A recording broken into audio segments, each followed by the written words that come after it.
नमस्कार। आप सबों को शारदीय नवरात्रि की बहुत बहुत हार्दिक शुभकामनाएं। आप और आपके परिवारजनों पर माता रानी की कृपा सदैव बना रहे। आपके हित मित्र इष्ट और सारे नजदीकी गण माता रानी की कृपा से सुख संपन्न समृद्धि और सेहतमंद हो, यही दुआ करते हैं। मित्रों, मैं अपने निजी मजबूरियों के वजह से अभी कुछ दिनों से फेसबुक लाइव और यूट्यूब पे नहीं आ रहा हूं। यह दिसंबर तक चलेगा। दिसंबर के बाद अगर माता रानी ने चाहा तो मैं पुनः उसी जोश खरोश और ऊर्जा के साथ आपके सामने आऊंगा, आपका आशीर्वाद मांगूंगा और जो बुद्धि विवेक समझ है उसका मैं आपके सामने अपनी बात रखूंगा। आदरणीय प्रेमनाथ दीदी जी को सादर प्रणाम। मित्रों, आज आना पड़ा क्योंकि आज चुनाव नतीजा हरियाणा और जम्मू कश्मीर का हुआ है। जम्मू कश्मीर का चुनाव बहुत कुछ बताता है। पार्टी कौन जीती यह महत्वपूर्ण नहीं है, लोकतंत्र जीता। एक विधान, एक निशान और एक संविधान का हमारा जो परिकल्पना था, जिसके लिए हमारे महान नेता ने अपनी जान की कुर्बानी दे दी थी। कई लोगों को सूली पर चढ़ना पड़ा और कई जवानों ने अपनी शहीदी दी है।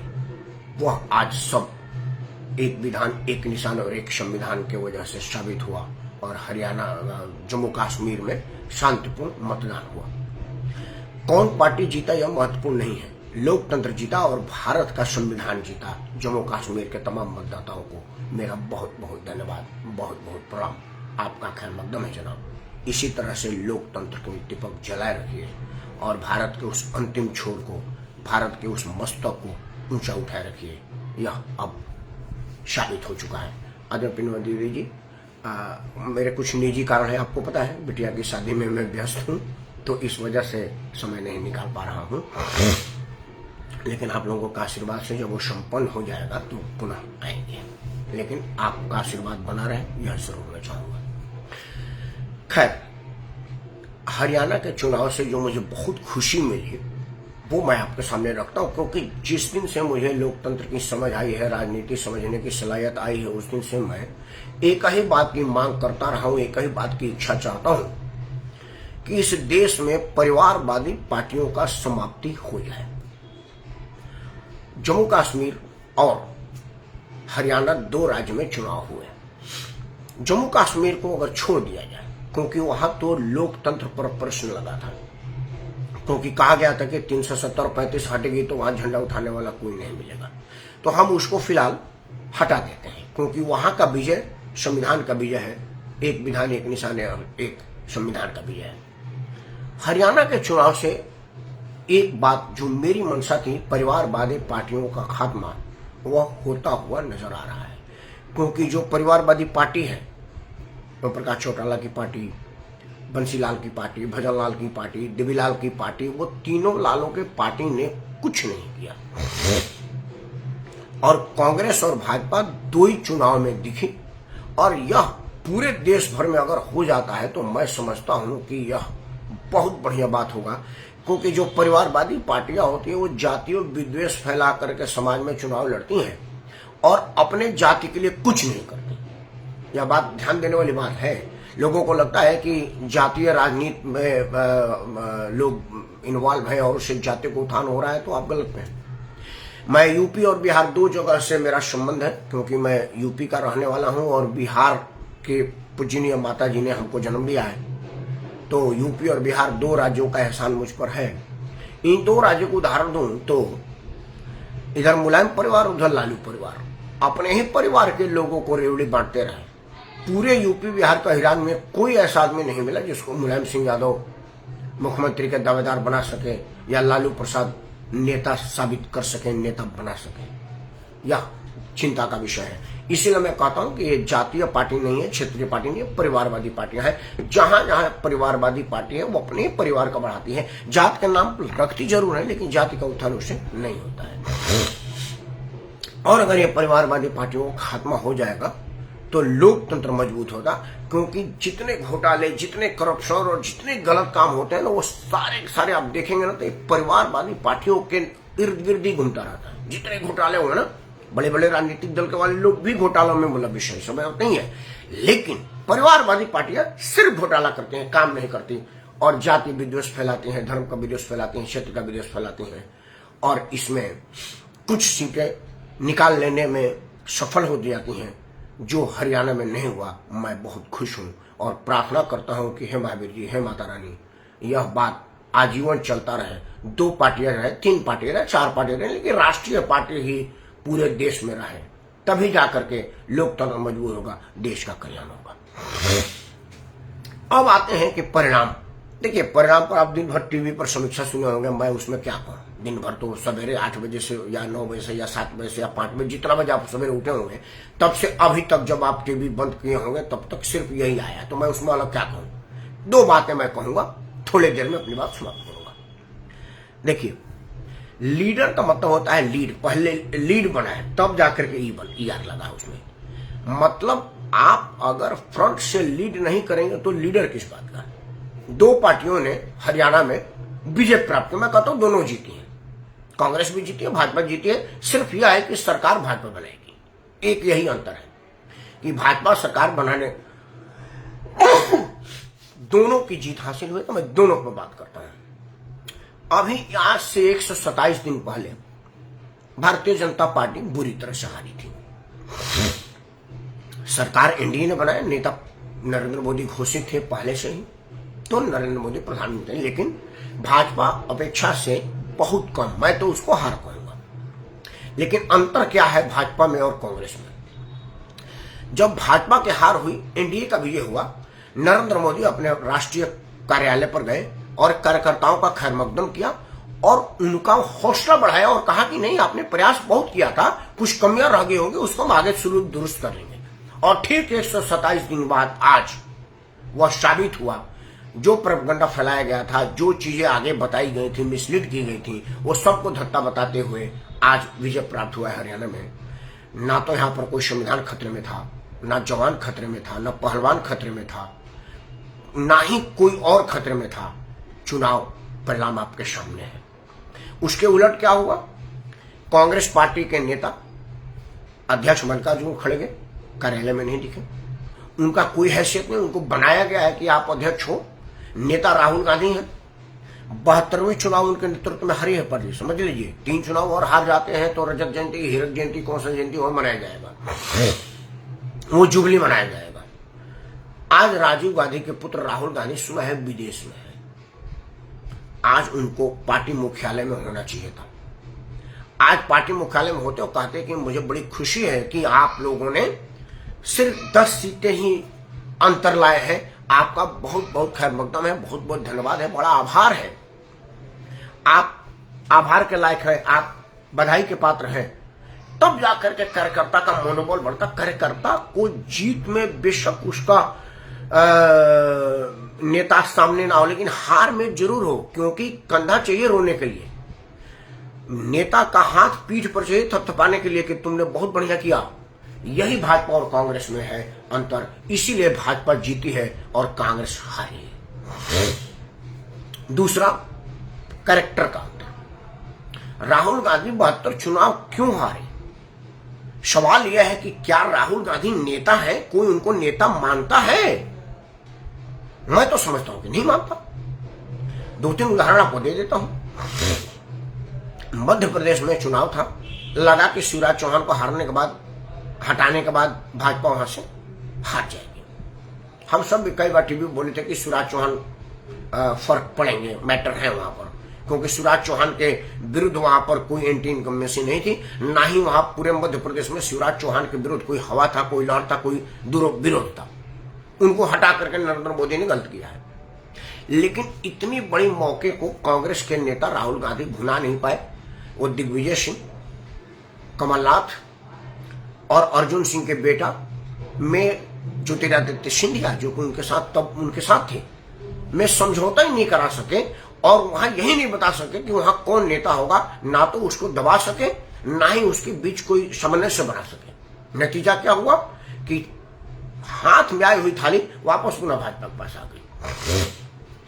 उसके उलट भाजपा ने क्या किया, लगातार अपने दम पर तीसरा शासन देने वाले शिवराज चौहान को 1 मिनट में हटा दिया। ना तो शिवराज चौहान ने कोई विरोध किया, ना ही उनके पक्ष में कोई भाजपा ने विरोध किया, ना ही वहां कोई रैली फैली निकली। वही हाल छत्तीसगढ़ में, वहां सिंहदेव और बघेल साहब में पूरे 5 साल तक लड़ाई रहा। वो दिल्ली आते गए, जाते गए, लेकिन राहुल गांधी की इतनी हैसियत नहीं थी या राहुल गांधी का इतना सम्मान नेताओं में नहीं था कि वो दोनों में समझौता करा सके। वही हाल पंजाब में हुआ। पंजाब के कैप्टन साहब और नवजोत सिंह सिद्धू का आपको पता ही है क्या हुआ। मैं यह कह रहा हूं कि राहुल गांधी अगर हरियाणा में हुड्डा को कंट्रोल कर लेते तो हरियाणा का परिणाम शायद बदल सकता था, क्योंकि हरियाणा में देवेंद्र हुड्डा और उनके पिता दोनों ने कोशिश यही किया कि पार्टी मेरे ही हाथ में हो, मेरे इशारे पर हो। भूपेंद्र हुड्डा तो दिल्ली का दौड़ा लगाते रहे और वहां पर मैनेज करते रहे दिल्ली से। वहां एक दलित नेत्री जो कि सोनिया गांधी के बड़ा करीबी है, सोनिया गांधी से मिलने के बाद भी ना तो सोनिया गांधी का प्रभाव उनको प्रभावित किया, ना ही उनकी नजदीकी उनके काम है। वो दलित नेत्री नाराजी रही और उसने इतना बढ़िया राजनीति किया कि जिस क्षेत्र की वो है वहां तो कांग्रेस को उसने जितवा दिया, लेकिन बाकी पूरे हरियाणा में जहां जहां जी दलित वोट है वो एक भी वोट कांग्रेस को नहीं मिला। या आप डाटा निकाल करके देख लीजिए। मतलब कुमारी शैलजा कितना प्रभावित की यह राहुल गांधी को सोचना पड़ेगा। उसके उलट देख लीजिए कि 9 साल का नेता जिसके विरुद्ध कोई एंटी इनकम्बेंसी नहीं, 9 साल के मुख्यमंत्री को मिनट में बोला गया कि रिजाइन करो, वो रिजाइन किया और वहां एक ऐसे आदमी को मुख्यमंत्री बनाया गया जिसका मैं उदाहरण हूं, मैं स्वयं। आपको पता होगा कि हरियाणा के मुख्यमंत्री खट्टर साहब का ओएसडी मेरे बलिया का लड़का था, हमारा छोटा भाई है, बड़ा इज्जत करता है। मैं हरियाणा गया हूं, उसके ऑफिस में यह आदमी जो आज मुख्यमंत्री है घुसने के पहले थरथरा रहा था, आया, बड़ा प्यार से इज्जत से बात किया, उनको ओएसडी से, मतलब इतना लो प्रोफाइल आदमी को मुख्यमंत्री बना दिया गया। पूरी पार्टी उसके नेतृत्व में चुनाव लड़ी। परिणाम आपके सामने है कि जो ना 2014 में हुआ ना 2019 में हुआ, वो 2024 में हुआ, 48 सीट पर विजय प्राप्त हुआ। परिणाम देखिए कि उत्तराखंड में फोन गया और वहां का मुख्यमंत्री बदल दिया गया, किसी आदमी ने विरोध नहीं किया। गुजरात में पूरी मंत्रिमंडल को कहा गया कि रिजाइन कर दीजिए, सबने रिजाइन किया और उन्होंने कहा कि देखिए हमारे यहाँ पद नहीं होता, हमारे यहाँ तो ड्यूटी लगी रहती है कि तुम ये मुख्यमंत्री की कुर्सी पर बैठ जाओ, तुम ये प्रधानमंत्री की कुर्सी पर बैठ जाओ, तुम उतर करके नीचे चले जाओ, हम तो आदमी है, हमको जहां लगा दिया जाए, स्टेपनी है, हमारा कोई अधिकार नहीं है। राहुल गांधी को अगर आप नेता मानते हैं तो उनका बात सुनिए। अगर राहुल गांधी हरियाणा में प्रभावित होते तो भूपेंद्र हुड्डा खेल नहीं करते।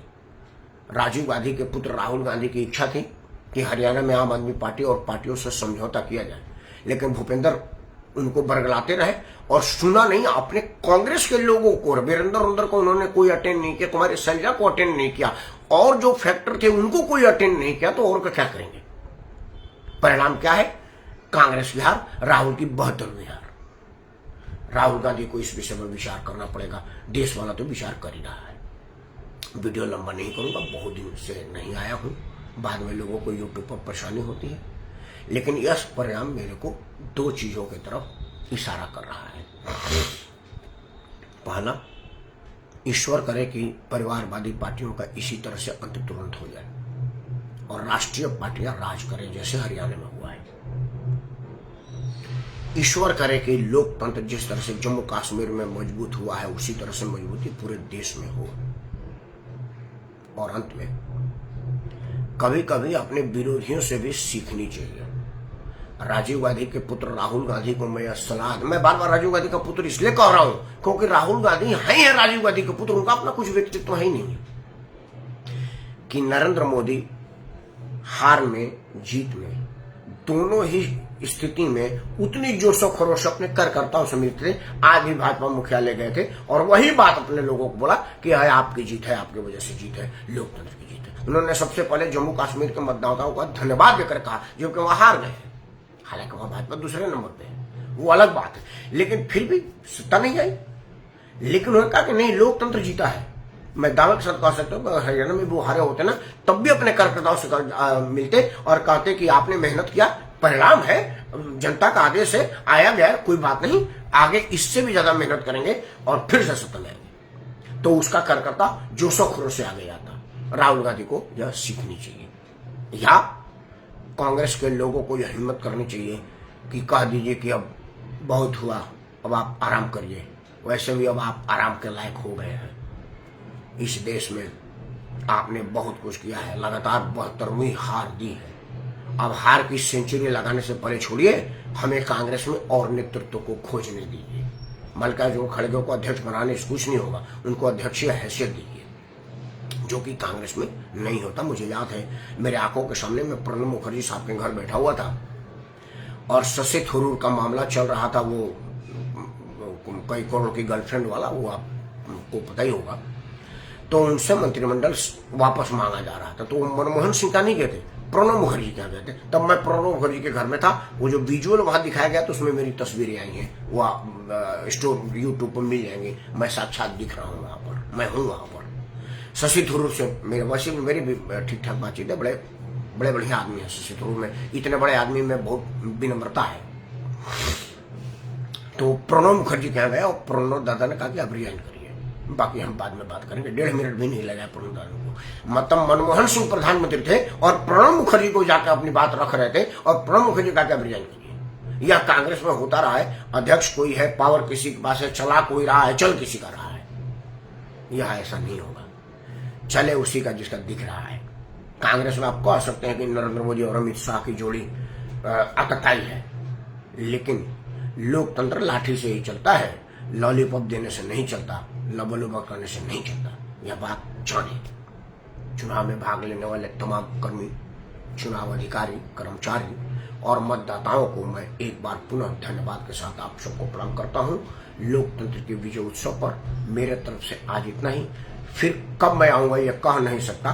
कुछ दिन तक यह अनियंत्रितता चलती रहेगी, लेकिन पुनः नियंत्रित हो जाऊंगा और नियमित आऊंगा। इन्हीं आशाओं के साथ मैं राकेश परमार आप सबको साझा करता हूँ। जय हिंद, वंदे मातरम और भारत माता की जय, भारत के संविधान की जय, भारत के निशान की जय और लोकतंत्र की दो सबसे पहले। धन्यवाद।